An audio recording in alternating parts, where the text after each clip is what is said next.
Salut à vous les amis de la terreur. 2 fantômes d'enfants surgissent dans une cité dans un bloc désaffecté. Et notre personnage, Mouahim, va devoir affronter l'horreur d'un passé. Un passé qui était bien réel en France jusqu'à la fin du 19e siècle et en Europe, et qui est encore réel de nos jours dans certains pays. Au-delà de l'aspect fantastique de cette histoire que j'avais rédigée en 2005 et que j'ai retravaillé récemment pour la refaire en audio, il y a un aspect social que je voulais faire transparaître. Alors ça fleure bon la cité des années 90, c'est toute ma jeunesse, en tout cas ma post-adolescence, mais toute ressemblance avec des personnes existantes ou ayant existé serait totalement fortuite. Alors dans la cave, pas de gore à proprement parler, ce qui en fait une histoire accessible à tous ceux qui n'aiment pas forcément les détails sanglants. Je vous souhaite un bon moment en compagnie de Mouahim et des 2 fantômes qui le harcèlent. Bon voyage. La voiture stoppe sa course effrénée devant la maison. Les chevaux, dégoulinants, piaffent dans les flaques devant l'allée et s'ébrouent en secouant la tête. Le cocher descend de son poste et se presse pour aller ouvrir la portière. Le passager en haut de forme sort de la cabine. Il dévale les marchepieds avec une lenteur solennelle. Il tient une canne dans sa main gauche. Ses larges épaules sont couvertes d'une cape noire, tombant jusqu'aux genoux. Il arrache le fouet des mains de son postillon et lui ordonne de l'attendre là.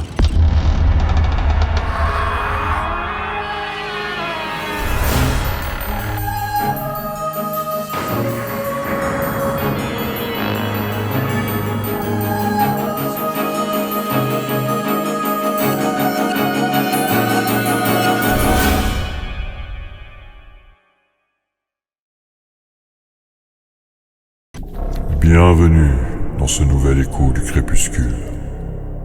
Les terreurs du passé ressurgissent depuis les profondeurs de la cave. Oserez-vous y descendre ? Va vite ma mère, je vais te niquer ta race. Annonça Mouahim, en avançant la langue roulée entre les dents, le poing levé prêt à frapper. L'autre, acculé contre la rampe des escaliers, le fixait sans broncher. Mouahim ordonna. Vas-y, vite tes poches, je parie que t'as du shit. L'autre le poussa sans réelle conviction. Il avait l'air d'un fromage peu agressif.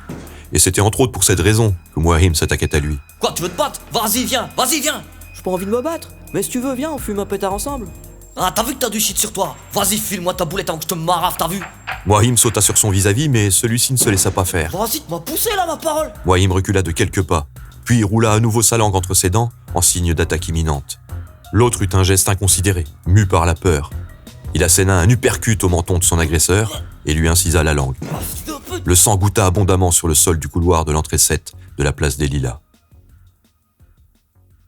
L'autre s'enfuit à toutes jambes, la porte métallique claqua sur ses talons. Pour une fois, Mouahim était tombé sur plus fort ou plus fou que lui. Il hurla. Putain, fils d'un pute, m'a niqué la langue, le fils d'un pute. Des portes s'ouvrirent à tous les étages. Qu'est-ce qui se passe ici?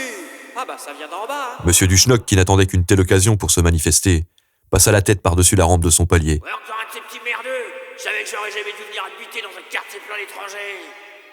Mustapha, qui habitait au premier et connaissait le jeune Mouahim, descendit la volée de marche et le sermonna. Qu'est-ce que t'as foutu, Zombie? Ah, je parie que t'es encore tombé sur un mec qui t'a mis une raclée. Ah, Zombie, ça t'apprendra à chercher la merde. Fais voir. Allez, viens, je t'emmène à l'hosto. Mouahim envoya valser Mustapha contre le boîtier du compteur d'électricité et sortit au trot en se tenant la bouche. Du sang dégoulinait entre ses doigts. Sa langue lui donnait la sensation d'avoir été enfoncée dans les trous d'une prise de courant. Il court tant qu'il peut pour échapper à Mustapha qui le poursuit entre les blocs de la cité. C'est que son poursuivant a de l'endurance. Ce n'est pas pour rien qu'il est champion régional de triathlon. Mouahim arrive sur le stade rouge. Son sang tombe en goutte à goutte sur le sable rouge du terrain de football. Il est à bout de souffle. Il s'arrête. Mustapha lui pose une main sur l'épaule, sans brusquerie, comme un vieux camarade. Allez, fais pas le con, Zombie. Faut te faire soigner si tu veux pas que ça s'infecte. Viens, je te descends à l'hôpital. Non. Mouahim dégage son épaule. Des larmes ruissellent de ses yeux, emplis de hargne. Chez lui, le mal-être a cédé depuis longtemps la place à la haine.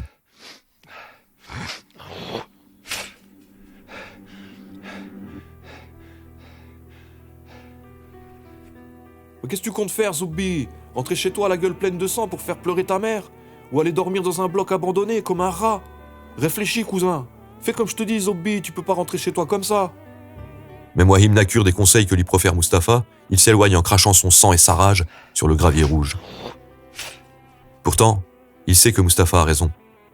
Il ne peut pas rentrer chez lui dans cet état. Sa mère fondrait en larmes et son père lui infligerait une cuisante correction, sans parler de la morale, main au collet que lui tiendrait son grand frère Saïd. Oui, il dormira dans une entrée, comme un rat. De toute façon, il veut pas aller habiter dans cette maison que ses parents viennent d'acheter à la campagne. Mustapha eut un geste là de la main. Après tout, fais comme tu veux, Zoubi. Si tu veux pas qu'on t'aide à sortir de ta merde, t'as qu'à te démerder tout seul. Il tourna les talons et rentra chez lui. Mouahim erra dans les rues de la cité, le cœur gros et la langue enflée. Il alla nettoyer le sang de sa bouche à la fontaine du cimetière, puis prit la direction des blocs désaffectés, derrière le centre commercial. C'est là qu'il passerait la nuit. Assis dans ce qui devait être naguère une cuisine, les genoux contre la poitrine, Mouahim grelottait. Le vent de la nuit automnale s'engouffrait par les fenêtres percées à coups de pierre. Le ciel alourdi de nuages ne dispensait aucun rayon de lune dans la pièce en ruine. Il avait faim, mais n'aurait rien pu avaler de toute façon avec ce gant de toilette électrique qui lui encombrait la bouche. Il sentait à peine l'odeur d'urine séchée qui régnait dans le squat. Dehors, la vie faisait silence. Une voiture glissa sur la route qui longeait l'immeuble côté salon. Mouahim l'entendit, mais ne pouvait pas la voir depuis la cuisine. Il vit juste le faisceau des phares, voyager sur les murs crasseux et le plafond délabré. Des voitures, il en passait une de temps à autre, mais celle-ci ralentit. Les disques de frein crissèrent depuis le bout de l'immeuble abandonné. Abandonné? Pas par tout le monde, pensa Mouahim. Il y a les rats, les chats errants, les araignées, les fêtards qui viennent fumer leurs joints et siffler leurs canettes de bière en grattant des guitares pourries, les squatteurs de passage, les junkies et les ivrognes. Ce soir, il était seul dans l'immeuble, avec les rats, les chats et les araignées. Pas de squatteurs. Dommage, ce serait bien défoulé sur un de ces bâtards pour se venger. Mais se venger de quoi? De tout. De ces petits enculés qui lui tapaient sur la gueule quand il était à l'école primaire. Olivier le Blanc-Bec, lui le gros rouquin ou le gros Fernandez, le pire de tous. Mouahim a toujours détesté les Portugais, plus encore que les fromages. Se venger aussi de toutes ces cabas avec lesquelles il n'y a jamais eu moyen de moyenner, et puis toutes celles qui l'ont laissé tomber après qu'il ait essayé de ken. Se venger enfin, cette espèce de petit bâtard qui a osé lui ouvrir la langue. Il le retrouvera, il le jure. La voiture contourne le bâtiment, au ralenti. Elle se trouve à présent du côté cuisine. Du 3e étage, Mouahim entend distinctement le moteur. Un diesel. Les hanouches, pense-t-il. Si c'est effectivement la police, il n'a rien à craindre car il sait que les hanouches ne s'aventurent jamais dans ce bloc désaffecté. Il se lève pour regarder par l'encadrement sans carreaux. En se penchant, il voit 2 phares qui avancent, mais ne peut définir la forme ni la couleur du véhicule. Il rentre vite la tête afin qu'on n'ait pas le temps de l'apercevoir. La voiture passe et il l'entend stopper un petit peu plus loin. Une portière claque, puis une deuxième. Mouahim passe à nouveau la tête par l'encadrement et ne distingue que 2 silhouettes grises qui entrent 2 entrées plus loin. Des bris de verre brisés sur lesquels on marche lui parviennent. Les 2 personnes appellent. Mouahim pense qu'ils doivent chercher un chat ou peut-être un chien. Mais entendant mieux l'oreille, ou grâce à un coup de vent propice, il perçoit à n'en point douter les 2 syllabes qui composent son prénom. Mouahim! On l'appelle. Mais qui? Mustapha? Non, c'est pas un diesel qu'il a, Mustapha. C'est une Clio 16S. Non, ce moteur cahotant, il aurait dû le reconnaître de suite. C'est celui de la voiture familiale. À tous les coups, il s'agit de Saïd et de son père qui sont à sa recherche. Ce bâtard de Mustapha a du boucave. Et leur donner l'idée de venir jeter un œil du côté du bloc désaffecté. Il se trouve dans la 3e entrée, son frère et son père dans la 1re. En faisant vite, il peut peut-être parvenir à descendre sans faire de bruit et à déguerpir avant qu'il n'arrive. Il n'imagine que trop bien la suite des événements s'il lui tombe dessus. Coup de ceinture et sermon risque de pleuvoir. Il entend déjà son père Belaïd. Je travaille toute la vie pour donner manger. Toujours je suis resté honnête. Tu fais le voyou, tu prends le mauvais chemin, tout travers, tu nous fais la honte. Et puis son aîné, Saïd, va sans doute le coller au mur, lui faire la morale. Mouahim! Pas de doute, c'est la voix de ce dernier qui appelle. Il n'y a pour Mouahim qu'une alternative, se sauver. Vite. Il passe dans le salon et se dirige vers la porte d'entrée défoncée. Il écrase sous son pas pressé les débris jonchant le sol de la cage d'escalier. Il se dirige vers les marches qu'il devine plus qu'il ne les voit. Mais à peine a-t-il dévalé 2 marches qu'il est stoppé net dans son élan par une étrange apparition. Sur le palier en contrebas, 2 enfants aux yeux hagards le fixent. Ils se tiennent par la main. Ils sont maigres et sales. Un grand garçon et une petite fille. Fromage ou beurre ou autre, Wahim ne saurait le dire tant leur visage est noir de crasse. Le garçon aux cheveux noirs et aux oreilles décollées doit être plus jeune que lui. Quelque chose de sauvage se dégage du regard abruti lancé par ses yeux globuleux. Il est vêtu d'une combinaison grise de poussière et ressemble à un poster en noir et blanc, dressé à l'angle de la cage d'escalier obscure. Il tient une lanterne à huile dans sa main. Celle-ci pend à un crochet au bout de son maigre bras et agite son feu blafard au-dessus de sa tête. La lumière ne se répand pas dans les ténèbres, elle n'illumine que les 2 enfants. Ils apparaissent comme une projection holographique sans couleur. Le garçon aux oreilles décollées lâche la main de la petite fille. Il commence à gravir les marches en silence. Wahim s'étonne à peine de ne pas entendre le bruit de ses pas sur les débris de verre. Il n'entend qu'un souffle rauque, les saccades d'une respiration étiolée. Mais il les entend à l'intérieur de sa tête. Le garçon à la lanterne s'élève vers lui comme porté par un escalier roulant. La tête basse, le regard torve. Wahim esquisse un mouvement de recul. Sa langue n'a pas cessé d'enfler. Il tente d'articuler. Bordel, qu'est-ce que tu veux? L'autre ne répond pas et continue à approcher avec lenteur. Tandis qu'il se baisse pour ramasser un tesson de bouteille dans les débris, Wahim semble voir vaciller l'image du garçon comme la flamme de sa lanterne. Wahim sent que le garçon noir dessus est plus fort malgré sa maigreur et son jeune âge. Il a peur. Il sait que quelque chose n'est pas normal.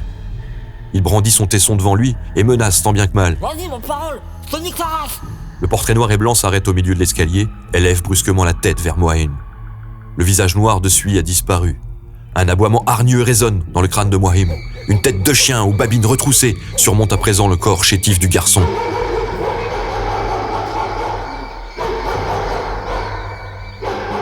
Wahim fait marche arrière. Il n'a jamais eu d'hallucination, c'est la première fois. Oh, vas-y, là, c'est quoi le délire, là? Il remonte sur le palier, à rebours, et se plaque contre le mur derrière lui. Les aboiements dans sa tête cessent. Le garçon aux oreilles décollées, qui a retrouvé son visage de ramoneur, le regarde avec un sourire cynique. Vas-y, t'es qui, toi? T'es quoi? Demande Wahim entre 2 hochements de tête. Le garçon ne répond pas, mais la petite fille prend la parole. Aide-nous, par pitié, aide-nous. Il discerne parfaitement les traits de son visage gris, qui se détache de l'obscurité. Ses lèvres ne remuent pas lorsqu'elle parle. Elle aussi ressemble fort à une flamme qui vacille, une petite flamme grise. La lueur de la lampe à huile semble continuer à l'illuminer alors que le porteur de lumière ne se trouve plus à ses côtés. Comme si l'image des 2 enfants n'en était qu'une seule et qu'elle s'était déchirée. La fillette porte un tablier souillé de taches et d'auréoles. Ses petits souliers sont percés. Ses grands yeux portent une tristesse ancestrale. Ils sont sombres, mais Wahim les voit luire. Vas-y, arrête de parler dans ma tête. C'est quoi le délire, là? Vous êtes qui? Je suis Justine, et lui, c'est Yvan, mon grand frère. Nous vivions à Bornombleu la chapelle, dans une grande maison. Connais-tu Bornombleu? Vas-y, je m'en prends les couilles, c'est quoi? Il se rue sur Yvan, les poings en avant pour le pousser dans les escaliers et s'enfuir. Mais l'image du garçon chétif vacille et Wahim passe au travers. Surpris que ses poings raides comme des béliers ne rencontrent que du vide, il est déséquilibré et dégringole, la tête la première jusqu'en bas de la volée de marche. Il ouvre les yeux. La petite fille, à l'envers, est penchée au-dessus de sa tête qui bourdonne comme une ruche. Il ne parvient pas à bouger sa jambe gauche. L'image sans couleur lui adresse une dernière parole avant de refermer sur elle le rideau des ténèbres. Tu ne dois pas fuir. Tu dois pas fuir. Le garçon aux oreilles décollées a disparu aussi, comme happé par un courant d'air sifflant. Wahim distingue des bruits de pas provenant d'en bas. Wahim! Crie une voix qui se rapproche, celle de Saïd, son frère aîné. Impossible de s'échapper avec cette jambe inerte, Je suis là. Ah, on savait que t'étais là, espèce de cafard. tonne son grand frère depuis le palier du dessous. Alors tu veux pas rentrer à la maison? Tu crois qu'on n'allait pas te trouver, miskin? Il s'attendait à recevoir une correction musclée de la part de son grand frère. Un courant d'air glacial fit rugir la cage d'escalier. Saïd s'accroupit près de son petit frère, Mais qu'est-ce que t'as fait, petit con? Tu t'es cassé la jambe? Comment t'as fait ton compte? J'ai glissé. mentit Wahim, qui sentait la douleur s'éveiller. Le père arriva, Il se pressa lorsqu'il vit son fils étendu par terre sur les morceaux de vitres brisés. Mouahim saignait de la tête, d'un bras et d'un genou. Saïd et Belaïd l'emmenèrent à l'hôpital où sa jambe fut plâtrée et ses plaies cautérisées et recousues. Connais-tu Mornon-Beu? Tu ne dois pas fuir.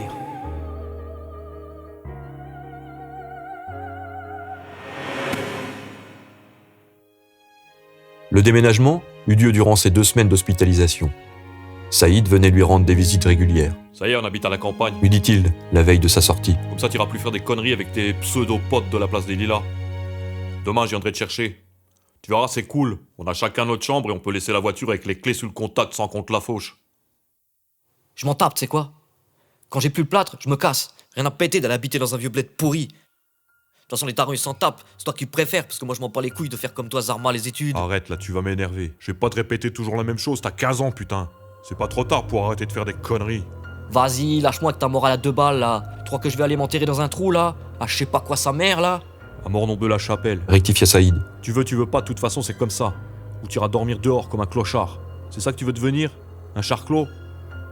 Mais Mouahim n'écoutait déjà plus. Mornon-Beu. Il avait sûrement mal entendu. Il questionna. Vas-y, c'est où t'as dit, là? C'est quoi le nom du bled, là? Ça s'appelle Mornon-Beu-la-Chapelle. C'est à 25 bornes d'ici, pourquoi, tu connais? Non, je croyais, mais laisse tomber, ma parole, j'irai jamais. Les 2 frères se disputèrent et l'infirmière prit à Saïd de laisser le convalescent se reposer. Il sortit, non sans avoir lancé un dernier regard furieux à son petit frère par-dessus l'épaule de la soignante. L'idée vint à Mouahim de s'enfuir. Il se souvenait de ce qu'avait dit la petite fille. Tu ne dois pas fuir. Et pourquoi ne fuirait-il pas? Parce qu'il y avait ce plâtre, et parce qu'il n'était pas une mauviette, et puis aussi parce qu'il n'avait nulle part où aller. Évidemment, il n'avait rien lâché à son frère sur la rencontre fantomatique. Était-ce par hasard que la petite fille lui avait parlé de Mornon-Beu? Était-ce par hasard que la tête du garçon s'était changée en gueule de pitbull? Comment aurait-il pu deviner qu'il avait une peur bleue des pitbulls? Dans la vie, Mouahim estimait n'avoir peur que de 2 choses. Primo, les pitbulls. Parce qu'il avait vu à l'œuvre celui de François le Steak, le dealer de la rue des Tulipes. Et deuxio, les choses qu'il comprend pas. Et pour le coup, il avait subi la totale. Il se tortura les méninges. Comment il a fait pour changer sa tête? Pourtant, j'ai vu ce que j'ai vu. Elle parlait dans ma tête et lui, il respirait. Putain, c'est trop zarbi. Quand la nuit fut venue, il ne parvint pas à s'endormir. Il redoutait le retour des 2 spectres d'enfants. La télévision suspendue dans le coin de la chambre blanche, il la laissa allumer, en guise de veilleuse, et le son très fort pour masquer le silence. Finale du plan national d'adaptation au changement climatique qui vise à préparer les secteurs économiques et sociaux. La vieille infirmière de nuit ouvrit la porte brusquement. Dites donc, jeune homme, il y a des malades qui dorment à côté. Vous êtes prié de mettre la télé moins fort, s'il vous plaît. Vas-y, j'entends rien sinon. Et je vous prierai de pas me tutoyer. Vas-y, je vous tutoie pas. Admettons. Mais veuillez, s'il vous plaît, baisser le son. Ouais, c'est bon. Il pointa la télécommande vers l'appareil et mit moins fort. Puis il pointa vers l'infirmière et fit mine de la tirer au revolver. Elle referma sans rien dire. L'impertinent sera parti dès demain, songea-t-elle.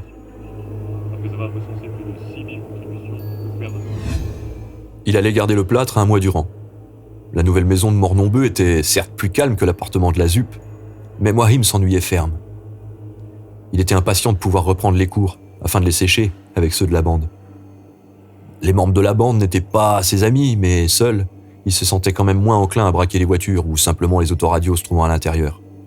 Il s'agissait là de leur principale source d'argent de poche, avec de temps en temps le deal de shit.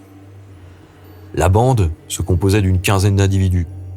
L'un entrait en prison, l'autre en sortait, les visages changeaient souvent. Mouahim savait qu'il ne pouvait compter sur personne parmi les membres de la bande. Il se méfiait particulièrement du petit Ludo, le protégé de Nordine, le tenace. Il n'aimait pas sa façon de parler à ce fromage, mais traîner avec eux, c'était toujours mieux que de se faire prendre la tête par des profs qui comprennent rien à la vie. La maison familiale pour laquelle chaque brique valait son pesant de sueur se situait en bordure d'une prairie, dans un cul-de-sac. Les maisons avoisinantes longeaient la rue qui s'étirait d'une centaine de mètres jusqu'à l'artère principale menant à l'autoroute. La maison familiale trônait comme à une table de festin à la place du roi. Belaïd fit une affaire en l'acquérant. La vieille bâtisse avait été retapée récemment et la toiture était neuve. Elle comportait 4 chambres à l'étage, salon, cuisine, salle à manger au rez-de-chaussée et une cave, accessible par l'extérieur. Les 4 membres de la famille se trouvaient réunis dans le salon. Personne ne descend dans la cave pour le moment. Hein. Dit Belaïd. Et l'ancien propriétaire, il me dit, les rats, les araignées, on va nettoyer quand on va rentrer du pays. Pourquoi, on part au bled? Demanda Mouahim. C'est sa mère, Leïla, qui répondit. Oui, on va chez mon frère Kadir à Constantine. On va prendre les nouvelles. Comme ça, l'année prochaine, eux, ils viendront. Mais toi, Précisa Saïd. avec ton plâtre, tu restes ici. Vas-y, je vais pas rester là, vous délirez ou quoi? Saïd hocha la tête. Chat, ça t'apprendra à te bagarrer. Comme ça, tu pourras pas faire des conneries. Mouahim se tourna vers sa mère. Vas-y, maman, comment je vais faire pour J'ai manger? préparé les barquettes dans le congélateur pour mettre le micro-ondes. Aussi les pizzas, les lasagnes, tout ce qu'il faut. Tu vas pas mourir de faim. Mais attention, tu mets pas l'aluminium dans le micro-ondes. La dernière fois, c'est moi, je suis resté quand vous êtes partis pendant un mois. Dit le frère aîné. Là, on part que 2 semaines, tu vas pas mourir. Vas-y, c'est bon, de toute façon, je m'en bats les couilles, tu sais quoi? Comme ça, je serai peinard. En son fort intérieur, il frémissait à l'idée de rester seul dans ces lieux encore si peu familiers.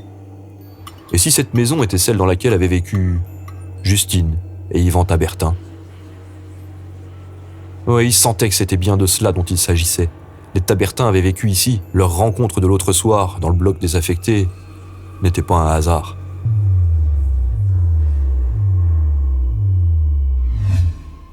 Saïd et les parents étaient partis depuis 2 jours. Mouahim, adossé à la coudoir, avait étendu sa jambe raide sur le canapé. Tout en zappant la télé, il pensa à sa sœur aînée, Aïcha.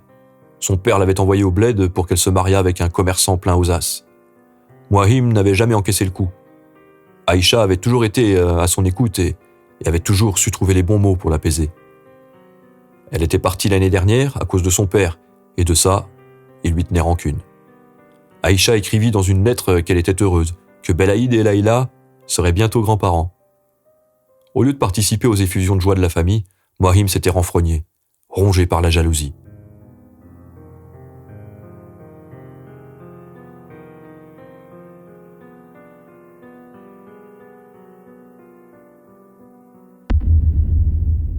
Un bruit sourd provenant du sol interrompt ses pensées. Il met la télé en sourdine et tend l'oreille. 3 coups mat retentissent sous le canapé. Le sol tremble. 3 autres coups, plus violents, font ruer le canapé comme un canasson de rodéo. Mouahim s'agrippe à la coudoir. Oh, vas-y, là, c'est quoi le délire, là? Une sueur froide coule le long de sa nuque. La chose invisible s'est remise à frapper de plus belle.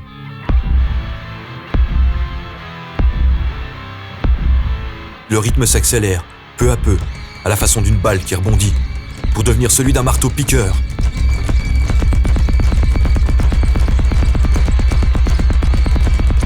Il tente de se pencher pour ramasser les béquilles, qui sautent sur le sol comme 2 jambes squelettiques. Mais le canapé se renverse sur lui. Le plancher ne cesse de cahoter comme le capot d'un vieux tracteur. Mouahim plaque ses mains sur sa tête pour se protéger. Le canapé renversé trépigne avec violence au-dessus de lui. L'arête du dossier pourrait lui rompre la nuque. Le tremblement de terre s'arrête soudainement. Mouahim reste quelques instants sans bouger. Puis il s'extrait en rampant dessous le canapé. Où sont les béquilles? Il lève la tête. Les béquilles sont là, juste devant lui, dressées et frémissantes. Elles sont debout et frétillent comme si quelqu'un y prenait appui. Pourtant, Mouahim ne voit personne. Le plancher grince tant la pression est forte. La chose invisible qui le surplombe doit être très lourde. Derrière la vitre de la porte-fenêtre, un nuage gris vient s'effilocher sur les faisceaux macabres de la lune d'automne. Mouahim, à plat ventre par terre, sent le poids d'un regard glisser sur lui. La lumière s'éteint brusquement. Un hurlement effroyable vient cingler le silence. Il entend un fouet qui siffle et claque, un enfant qui hurle, qui demande qu'on ait pitié de lui. Mais le fouet est sourd et continue à siffler et à claquer. Mouahim plaque ses paumes contre ses oreilles, mais il ne peut se soustraire à la scène sonore dont il est le témoin. Tu dois nous aider. Souffle une voix dans sa tête. Il reconnaît cette voix, celle de la petite fille. Tu dois nous aider. Son frère Yvan n'est pas loin. Mouahim entend sa respiration malade. C'est lui qui se tient sur les béquilles. Qu'est-ce que vous me voulez? Je peux rien faire pour vous, laissez-moi.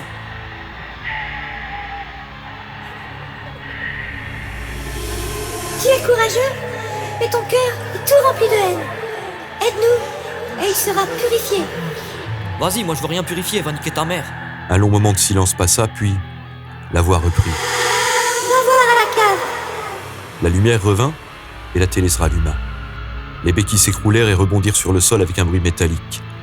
Moahim les attrapa et se redressa. Il n'irait pas à la cave. Moahim s'était endormi sur le canapé, la télé allumée, après avoir englouti une bonne assiette de spaghettis.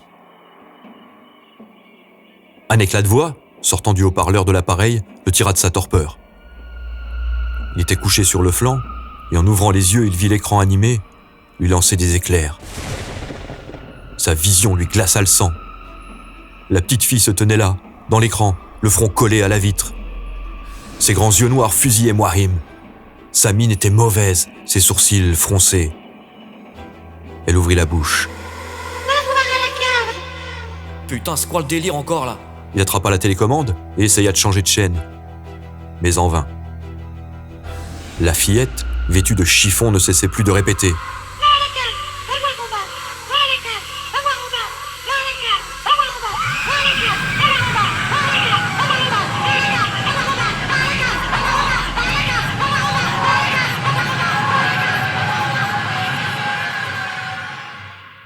Moahim se saisit de ses béquilles et se précipite à 3 pieds vers la porte d'entrée donnant sur la rue. Avant même que sa main ne se pose sur la poignée, il entend le cliquetis du pêne dans la serrure. La porte s'est verrouillée. Il force sur la poignée qui refuse de tourner. Il fait demi-tour et se dirige vers la porte-fenêtre du salon. Celle-ci non plus ne veut pas s'ouvrir. Derrière les vitres, la rue a pris une teinte pâle. Un éclair effilé déchire le ciel noirci. Durant cette fraction de seconde, Moahim a eu l'impression que les maisons avoisinantes avaient disparu. Ma parole, c'est quoi le délire là?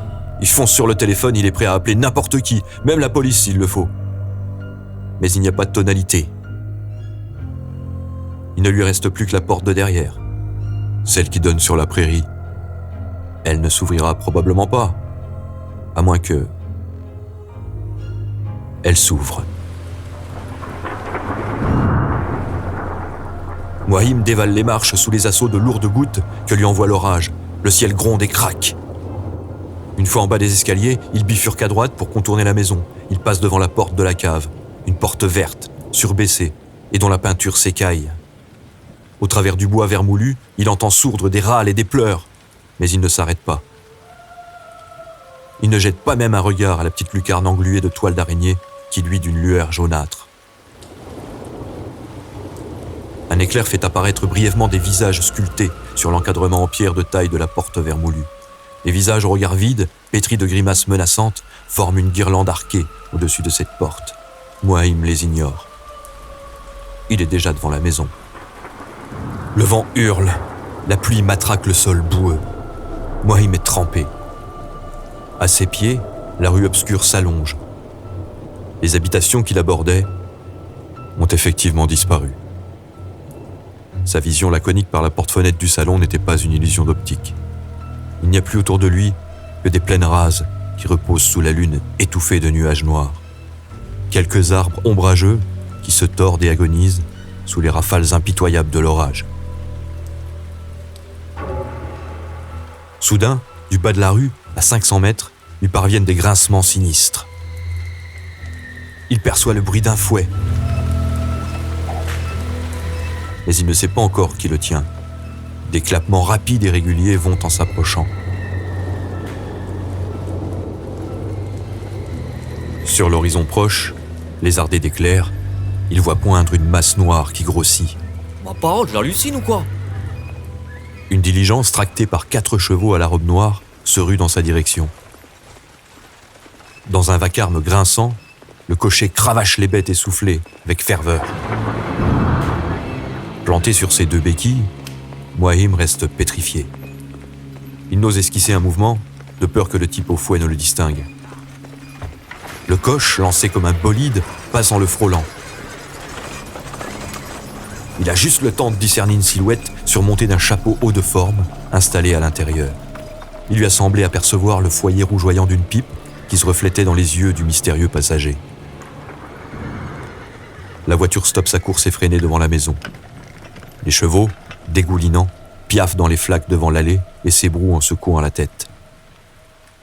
Le cocher descend de son poste et se presse pour aller ouvrir la portière. Le passager en haut de forme sort de la cabine. Il dévale les marchepieds avec une lenteur solennelle. Il tient une canne dans sa main gauche. Ses larges épaules sont couvertes d'une cape noire, tombant jusqu'aux genoux. Il arrache le fouet des mains de son postillon et lui ordonne de l'attendre là. En voyant le grand homme en cape noire se diriger vers sa nouvelle demeure, Wahim a le réflexe de vouloir le rattraper. Il s'ébranle sur ses 3 jambes. Oh vas-y là, c'est quoi le délire là? C'est chez moi là, qu'est-ce qu'il va foutre ton pote là? Mais l'homme semble, ou feint, de ne pas l'entendre. Oh t'es bouché ma parole ou quoi? C'est à toi que je cause là. Il s'approche de l'homme et lui touche l'épaule du bout de la béquille. Mais le cocher ne réagit pas. Le pied de caoutchouc traverse son épaule comme il traverserait une nappe de brume. L'homme n'existe pas. Cet homme existe. Aujourd'hui, c'est le lundi 14 novembre 1853. Lui, c'est Berfal, le conducteur de Monsieur Rachaud. Madame Rachaud l'a envoyé chercher son mari pour me punir. Parce que j'étais dans la cave, en train de donner à manger à mon frère. J'ai pas le droit d'apporter de la nourriture à mon frère. Personne n'en a le droit. Alors, elle m'a enfermé en bas, avec lui. Elle a cadenassé la porte par surprise, pendant que je donnais à boire à Yvan. Puis elle a ordonné à Berfal d'aller prévenir Monsieur Rachaud. Il arrive et il est furieux. Vas-y, ça tient pas debout ton truc. Il eut un coup de vent brusque et Wahim fut renversé. C'est toi qui tiens pas debout. Tu tiens pas debout, tu tiens pas debout. Il se releva maladroitement. Vas-y là, qu'est-ce que tu fais? Ma parole, je vais... Une autre bourrasque l'envoya s'asseoir dans une ornière boueuse. Il se mit à battre l'air avec ses béquilles en pestant contre l'invisible. Vas-y, nique ta mère. Vas-y, nique sa mère. Il finit par se rendre compte de son impuissance face à ce phénomène qu'il ne comprenait pas. Il s'effondra et fondit en larmes. Vous voulez quoi? Vas-y, vous voulez quoi? Nous voulons que tu ailles à la cave. Combien de fois faudra-t-il que je te le répète? Wahim finit par abdiquer. Il se décide à suivre dans l'allée les traces du colosse en cape noire jusque derrière la maison. Le ciel, crevassé de flashs, crache sa clameur sur le sinistre décor incolore et désolé. L'homme en noir est entré dans la cave. Derrière lui, la porte vermoulue est restée entr'ouverte. Une petite voix crie. Pitié, Monsieur Rachaud, j'ai rien fait de mal. Il avait faim et soif. Pitié, Monsieur Rachaud, ne le battez pas. Mais le fouet claque et les supplications de la fillette se muent en cris de douleur. Wahim s'approche de la petite lucarne d'où émane la faible lumière jaunâtre. Il déchire les toiles d'araignée qui l'empêchent de voir l'abomination qui se déroule à l'intérieur du sous-sol. Une ancienne étable. La lampe à pétrole suspendue à un clou sur une poutre verticale baigne la pièce dans une lueur incertaine. Étendu sur de la paille, le torse nu, les bras enchaînés à un râtelier à fourrage, un jeune garçon aux côtes saillantes se tortille en vociférant. Ses propos sont incompréhensibles. Il grogne plus qu'il ne parle. Il s'agit d'Yvan Tabertin. À côté de lui, la petite fille s'est recroquevillée sous les coups de fouet assénés par le bourreau en cape noire. La férocité et l'acharnement du tortionnaire secouent tout son corps. Le chapeau haut de forme tombe sur le sol pavé, laissant découvrir une chevelure noire tombant sur sa nuque épaisse. L'homme ne dit pas un mot. Le claquement de la tresse de cuir parle pour lui. Il pivote vers le garçon enchaîné et le flagelle à son tour. Les plaintes émises par le gamin aux yeux ternes et globuleux ne sont pas moins empreintes de rage que de douleur. Son visage noir de crasse se tord en des rictus haineux. Les artères enflées de son cou semblent vouloir sortir de cette peau maigre. Il crache à la face de son bourreau. Mais son crachat n'atteint que la poitrine de celui-ci, qui s'interrompt un instant pour jeter un regard consterné sur le forfait. Tu as osé faire ça, petit bâtard? Attends un peu. L'homme passe le fouet dans sa main gauche et se met à molester le garçon chétif de sa canne au pommeau d'ivoire qu'il tient à présent dans sa main forte. Petite saloperie! T'as gaspillé mon temps! Et mon argent! Saloperie! Moi je te donne du travail! Et toi, c'est comme ça que tu me remercies, petite vermine! Tiens, fonceur! Saloperie! Gaspillez mon temps! Mon argent! Saloperie! Les coups se portent sur les côtes, sur les flancs, les jambes du garçon ou indifféremment sur son visage déjà tuméfié. Prends ça! Saloperie! L'homme frappe à lui rompre les os. Le garçon hurle et tente d'arracher ses chaînes. Wahim n'y tient plus. Il doit intervenir avant que cet enculé ne fracasse le crâne du pauvre gars. Il se tourne vers la porte entrebâillée, mais n'a pas le temps de faire un pas. La fillette et son frère se tiennent là devant lui, tels deux hologrammes en noir et blanc. Ceci est arrivé. Tu ne peux plus rien y changer. Comment vous faites pour être partout à la fois? Nous sommes des esprits, des êtres spirituels. Nous n'existons que par l'esprit des hommes. Pour te parler, j'emploie les mots qui traînent dans ta tête et que tu n'utilises jamais. J'aurais aimé avoir la chance d'apprendre ce que tu sais grâce à l'école. Malheureusement, Yvan et moi n'avons pas eu cette chance. Le garçon aux oreilles décollées grommela comme pour approuver sa petite sœur. Elle reprit. Yvan et moi, on est dans ta tête maintenant. Et tu ne seras pas débarrassé de nous tant que tu n'auras pas fait ce que tu dois faire. Alors je peux faire quoi, moi, pour vous? Regarde par la lucarne. Sois notre témoin. Ensuite, nous te dirons. Et pourquoi moi? Cette maison, c'est celle où nous avons vécu. Et où nous sommes morts. Tu y habites désormais. Nous t'avons choisi parce que tu t'es égaré. Mais il n'est pas encore trop tard pour toi. Nous voulons t'offrir la chance de te racheter. Sois témoin. Sois témoin. Sois témoin. Sois témoin. Moirim décide de se plier au bon vouloir de la fillette. Il vient de réaliser que la force physique ne peut rien contre l'esprit. La scène se poursuit derrière la lucarne poussiéreuse. Moirim observe. Il devient témoin.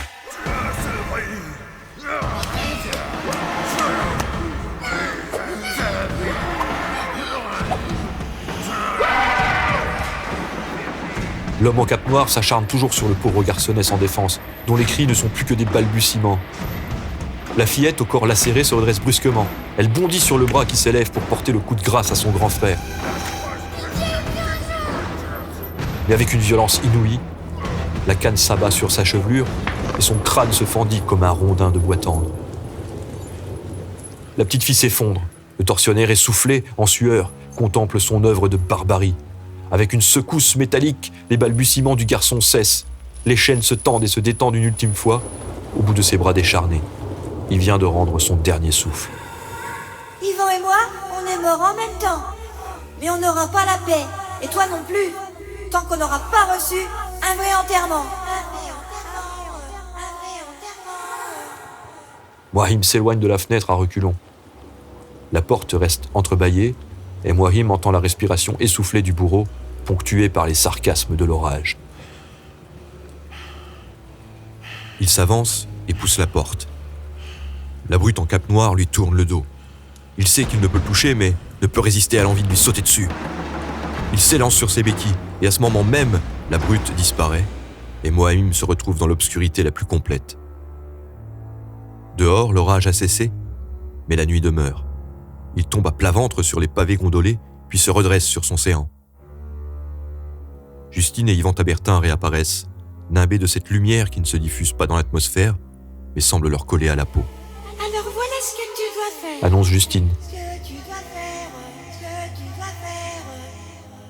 Attends, d'abord je veux savoir qui vous êtes. Je sais rien de vous. Je suis né en 1846. Et mon frère, il est né 6 ans plus tôt. Notre papa, il travaillait à la mine de Monsieur Rachaud. Et ma maman, elle est morte en accouchant de moi. Après ça, c'est Madame Rachaud qui s'est occupée de moi. Quand mon frère il a eu 6 ans, Monsieur Rachaud l'a embauché à la mine. Mon papa, il aurait préféré qu'il suive une école, au moins jusqu'à l'âge de 12 ans. Mais il n'avait pas les moyens de lui payer ce luxe. Alors, il n'a pas refusé l'offre de Monsieur Rachaud. Yvan, il a jamais appris à parler, parce que maman, elle était muette. Puis comme notre papa, il était toujours à la mine, il n'y avait personne pour lui apprendre.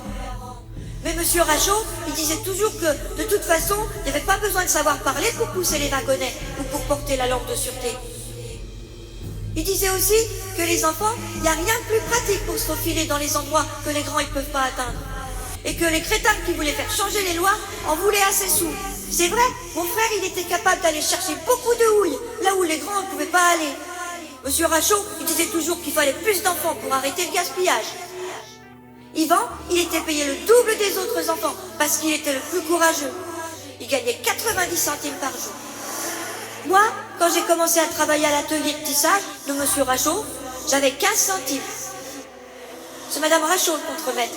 Elle était gentille avec moi, parce que je protestais pas comme les autres filles quand il fallait aller sous le métier mécanique pour changer les bobines de fil. On n'arrêtait pas les machines pour pas gaspiller de temps. Je savais que c'était dangereux, mais je faisais attention. Des fois, Madame Rachaud, elle nous disputait, parce qu'on mettait de la graisse sur les étoffes. Mais c'était pas de notre faute. c'est parce que les bobines, elles étaient pleines de graisse et qu'on ne pouvait pas se laver les mains. Puis mon papa, il est mort. J'avais 6 ans. Ça faisait 3 semaines que je travaillais à l'atelier de tissage. Il a été emporté par un coup de grisou. C'est du gaz qui explose. C'était à cause des anciennes lampes. Yvan et moi, on a beaucoup pleuré. Mais M. Rachaud, il n'a pas voulu qu'on aille à l'enterrement, parce que c'était du gaspillage de temps. Il paraît qu'il n'y avait même pas de curé, et même pas de cercueil. Ils l'ont jeté dans un trou, comme ça, sans rien, parce qu'il n'était pas baptisé, papa. Alors, comme on était orphelin, M. Rachaud, il a dit qu'Yvan, il pouvait venir habiter chez lui. Seulement, mon frère, il n'avait pas le droit à du pain. Parce que M. Rachaud, il disait qu'il le payait assez cher comme ça. Mais c'était pas vrai, parce qu'il lui reprenait presque tout en loyer, en eau et en pétrole. Alors un jour, dans la mine, Yvan, il a volé la tartine d'un autre garçon, parce qu'il avait trop faim. L'autre garçon, il s'est pas laissé faire, parce que lui aussi, il avait faim. Alors ils se sont battus. Et quand le contremaître, il a raconté ça à M. Rachaud, Yvan a été puni dans la cave. Il l'a attaché avec des chaînes. Il a interdit qu'on lui apporte à boire ou à manger. Moi, j'ai pas dormi de la nuit quand j'ai entendu mon frère qui criait en bas. Le lendemain, l'atelier de tissage était fermé à cause des bobines qui n'étaient pas arrivées. J'étais à la maison avec Madame Rachaud. Elle m'avait dit de faire le ménage. J'ai nettoyé jusqu'à la fin de l'après-midi. Et puis, pendant qu'elle était montée dans sa chambre pour lire un livre, j'ai chipé un bout de pain et une pomme. Et je suis descendue voir mon frère. Il était content de me voir, il avait tellement faim. Comme il commençait à faire noir, j'ai allumé la lampe. Mais j'aurais pas dû parce que c'est comme ça que Madame Rachaud, elle a su que j'étais là. Mon frère, il regardait la fontaine accrochée au mur, en face de lui, en grognant. J'ai tiré un petit peu d'eau et j'en ai donné. C'est à ce moment-là que Madame Rachaud a fermé la porte dans mon dos. Elle a fait prévenir son mari. C'était le lundi 14 novembre 1853. Et tu as vu ensuite ce qui s'est passé. Moïm resta muet un long moment.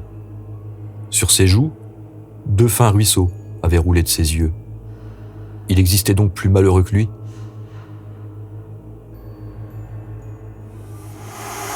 Nos corps, ils sont enterrés sous la cave.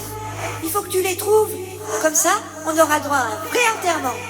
Un vrai enterrement, un vrai enterrement, un vrai enterrement. Le lendemain, Moïm creusa lui-même le sol de la cave.